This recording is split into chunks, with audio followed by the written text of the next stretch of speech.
अफगाणिस्तानमधील काबूलवर पाकिस्तानी हवाई दलानं air strike केलाय। पाकिस्तानकडून रहिवासी परिसर आणि रुग्णालयांना लक्ष्य करण्यात आलंय। पाकिस्तानी हवाई दलानं रुग्णालय आणि रहिवासी भागांवर बॉम्बचा वर्षाव केला। यामध्ये आतापर्यंत जवळपास 400 जणांचा मृत्यू झाल्याची माहिती समोर आहे। पाकिस्तानच्या या एअर स्ट्राईकवर विविध प्रतिक्रिया उमटतायत। याच दरम्यान पाकिस्तानकडून पुन्हा नापाक हरकत सुरू आहे। काबूलमधील दहशतवाद्यांच्या स्थळांवर हल्ला केला असून रुग्णालयांवर हल्ला केला नसल्याचा दावा पाकिस्तानकडून करण्यात येतोय।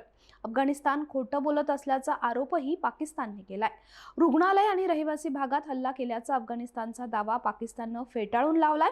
हा दावा खोटा असून जनमताची दिशाभूल करण्याच्या उद्देशानं करण्यात आलाय असं पाकिस्तानने म्हटलंय। काबूलमधील कोणत्याही रुग्णालयाला लक्ष्य करण्यात आलेलं नसल्याचं पाकिस्तानने स्पष्ट केलंय। पाकिस्तानच्या माहिती मंत्रालयानं एका सोशल मीडिया पोस्टमध्ये असं म्हटलंय की या हल्ल्यांमध्ये अफगाण तालिबानच्या लष्करी तळांना आणि दहशतवाद्यांना पाठिंबा देणाऱ्या पायाभूत सुविधांना अचूकपणे लक्ष्य करण्यात आलंय, ज्यामध्ये तांत्रिक उपकरणं आणि दारुगोळ्यांच्या गोदामांचा समावेश होता। या ठिकाणचा वापर निष्पाप पाकिस्तानी नागरिकांविरुद्ध केला जात होता असंही पाकिस्तानकडून स्पष्ट करण्यात आलंय।